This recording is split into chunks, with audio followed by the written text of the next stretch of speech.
नमस्कार, आप देख रहे हैं पब्लिक भारतवर्ष।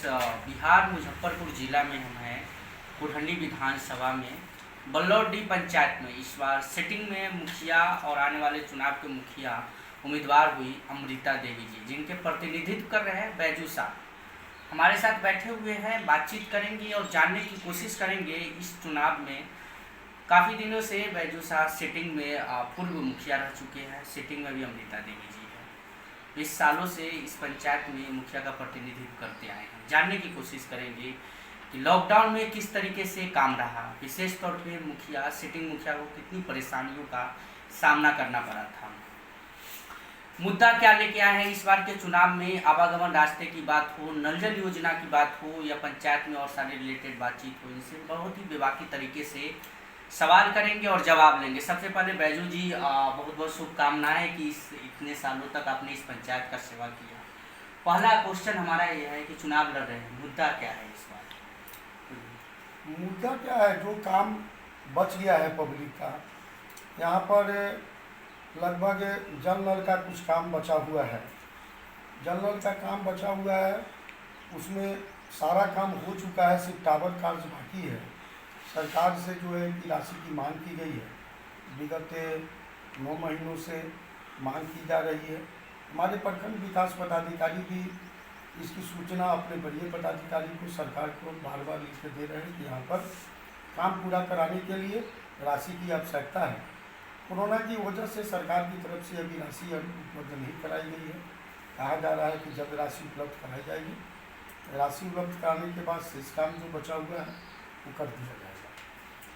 और यहाँ पर रोड का काम भी लगभग पूरा हो चुका है। थोड़ा बहुत काम बाकी है जो आने वाला समय में अगर जनता के द्वारा अगर पुनः मौका दिया जाएगा तो शेष कार्य कर दी जाएगी। आवास कार्य में भी लगभग पूरा हो चुका है, क्योंकि यह एक ऐसी प्रक्रिया है आवास का कि जब हम एक कंप्लीट कर लेते हैं तो उस परिवार का नए जनरेशन तैयार हो जाते हैं, उनकी एक परिवार हो जाती है और उनको भी आवश्यकता होता है। तो वैसे लोगों के लिए भी जो है कि आवेदन सरकार के आदेशानुसार ले लिया गया है और लेते हुए और उसके जो है सूची तैयार की जा रही है। सरकार का जब आदेश होगा एंट्री कराने का, उसको एंट्री कराएंगे। अच्छा बैजू जी, आपने बहुत अच्छे तरीके से आपने बताया किस तरीके से पंचायत में कौन सा काम है जिस पर विशेष तौर पर ध्यान देना चाहिए। एक और हम बातचीत करना चाहेंगे, जब फर्स्ट बार लॉकडाउन लगा, जिस समय लगा था उस समय कहीं ना कहीं लोगों के, अब तो डर खैर निकल चुका है, कोरोना काफ़ी है, डर निकल गया हुआ है। उस समय काफ़ी लोगों के अंदर डर था, भय था, घर में ही रहना है, बाहर नहीं निकलना है। लेकिन उस टाइम जब मुखिया लोग बाहर निकल रहे थे पंचायत में या लोगों से मिल रहे थे, तो कहीं ना कहीं सरकार से भी वाहवाही मिली थी काफ़ी मुखिया लोगों को। कितना डर लगा था आपको? देखिए, डर वो एक स्वाभाविक होता है परिवार की वजह से, लेकिन हम उतने डरे हुए नहीं थे। हम कंटिन्यू पंचायत में बने हुए थे और जनता को समझाने का कार्य कर रहे थे। सरकार के द्वारा तो व्यवस्था बाद में की गई थी। मेरे द्वारा जैसे ही जानकारी मिली और प्रक्रिया देखे कि इसकी बचाव के लिए, उस समय का जो सुझाव आया, उस सुझाव के हिसाब से हम सबसे पहले जो है कि सैनिटाइज हम अपने पूरे गांव को कराए, घर को कराए, दरवाजे को कराए, रोड पर को भी सैनिटाइजर का काम अपने खर्चे से हम कराते हैं। और मास्क भी उस समय मार्केट में उतनी मात्रा में अवेलेबल नहीं था। यहाँ 5-10 दर्जी को रख के जो है अपना कपड़ा खरीद के मास्क बनवाते थे और जितना तैयार होता था एक टोला में जाके अपने स्तर से अपने कार्यकर्ताओं के साथ मिलकर बांट देते थे। उसके बाद सरकार का भी आदेश हुआ, सरकारी आदेशानुसार जो है उसमें भी सभी आदमी को जो है कि प्रति परिवार 4 साबुन देना था, मास्क देना था। उतना प्रक्रिया भी वो भी किया गया। राशि की कोई व्यवस्था सरकार के द्वारा नहीं की गई थी। सरकार के द्वारा सिर्फ ये आदेश था कि चतुर्थ पंचम वित्त का जो राशि आता है, उस राशि का 20% राशि जो है आपको खर्च करना है, जो बहुत मामूली सी राशि होती है। फिर भी जनता की मामला था, हमारे समाज की व्यवस्था की मामला था, सब लोग सहयोग किए। हमारे जितने भी कैबिनेट के मेंबर हैं वो तत्पर रहे, उसमें से कोई भी अपना पीठ पीछे नहीं किया। हमारा कैबिनेट भी जो है सारा तत्परता के साथ अपने अपने वार्ड में जो भी निर्देश मेरे द्वारा दिया गया, जो निर्देश हमको प्राप्त हुआ, और हम अपने कार्यकर्ता को जो निर्देश दिए अपने कैबिनेट को, वो लोग भी निर्वाह करने में हमारा बहुत ही सहयोग किए। उनके लिए हम उनको पुनः धन्यवाद देते हैं। उनकी सहयोग नहीं मिलता उन लोगों का तो इतना अच्छा कार्य करने में हम भी सफल नहीं हो पाते।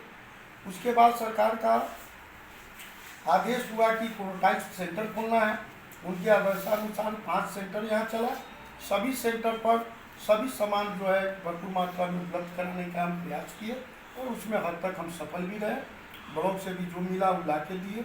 अपने तरफ से जो भी संभव था, जितने हमारे पेशेंट आते थे, बाहर पेशेंट नहीं, इसके लिए माफ़ी चाहते हैं, जितने भी हमारे भाई बंधु बाहर से आते थे, एक प्रक्रिया की तरफ सुरक्षा के दृष्टिकोण से उनको क्वारंटाइन सेंटर पर रखते थे। उनको आते ही उनके लिए साबुन, बाल्टी, बिछावन, सैनिटाइजर, ग्लव्स सारी की व्यवस्था उनको मुहैया कराती जाती। ये आपने काम किया है। क्या लगता है कि बल्लौर डी पंचायत में चुनाव होने वाला है, बहुत नज़दीक चुनाव आ चुका है, फिर से मुखिया बनेंगे तो ऐसा कौन सा काम है जिस पे विशेष तौर पे आपकी नज़र है, उस पर हम काम करना चाहेंगे आप? देखिए, विशेष तौर पर यहाँ पर कुछ गरीब लोग छूटे हुए हैं जिनको आवास की आवश्यकता है, वो पूरा किया जाएगा। थोड़ा बहुत रोड कहीं बच गया है या नया रोड निकालना है, उस पर कार्य करेंगे। पुराने रोड पर लगभग काम समाप्त हो चुका है, थोड़ा बहुत बचा हुआ है। थोड़ा बहुत बचा हुआ है। नल जल योजना पूरा कंप्लीट है? नल जल योजना हमारे यहाँ 7 बोर्डिंग जो है 8-1.5 साल से चल रहा है। 7 बोर्डिंग जो हमारे यहाँ है उन कंप्लीट अवस्था में बना हुआ है। उनका बोर्डिंग हो गया है, प्लेंथ हो गया है, पाइपलाइनिंग हो गया है, हाइड्रेंट ढलाई हो गया है। अगर डायरेक्ट चालू करना चाहे तो हम किसी दिन भी चालू कर सकते हैं, लेकिन टावर का निर्माण उनका बचा हुआ है और वो भी राशि के अभाव में बचा हुआ है, जिसकी सूचना पदाधिकारी एवं सरकार को दे दी गई है और उधर से आश्वासन मिल रहा है कि अब अविलंब आपको राशि उपलब्ध कराई जाएगी। राशि उपलब्ध कराने के ही 10 दिन 15 दिन में सब बचा देगा।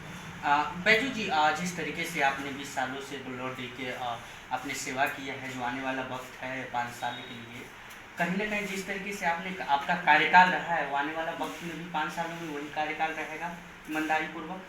देखिए, हर कोई कोशिश करता है कि जो काम किए हैं उससे जो अनुभव पड़ा है उससे बेहतर करने की उम्मीद रखता है, बेहतर करना चाहता है।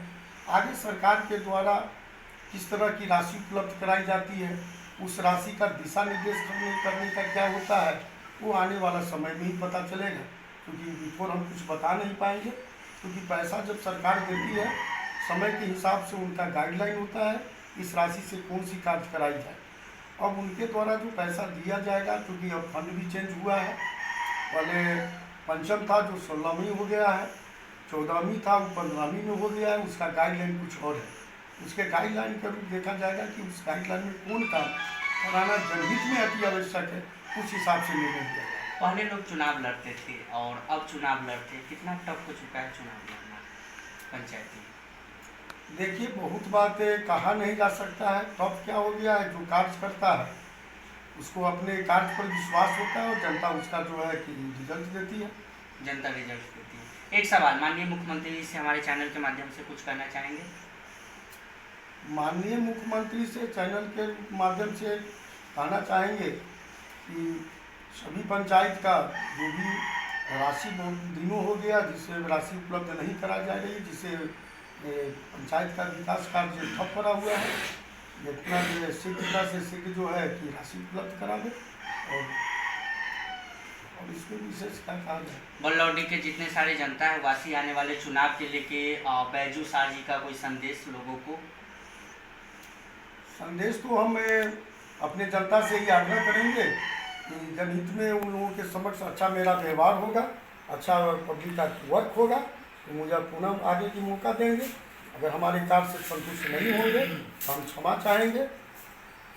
अच्छा व्यवहार और अच्छा काम होगा तो फिर से मौका दीजिए। बैजू शाह जी से हम बातचीत कर रहे थे, बल्लौर डी पंचायत में थे, एक ऐसे मुखिया प्रत्याशी और आने वाले चुनाव के उम्मीदवार से हम बातचीत कर रहे थे जो 20 सालों से यहाँ पर मुखिया हैं।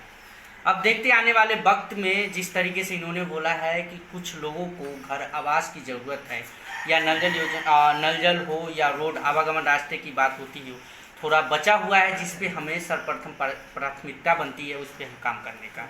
अब देखते अगर यहाँ से बैजू शाह जी मुखिया बनते हैं तो कितना काम होगा, ये तो वक्त ही बताएगा। कैमरामैन नीरज के साथ मैं राजीव।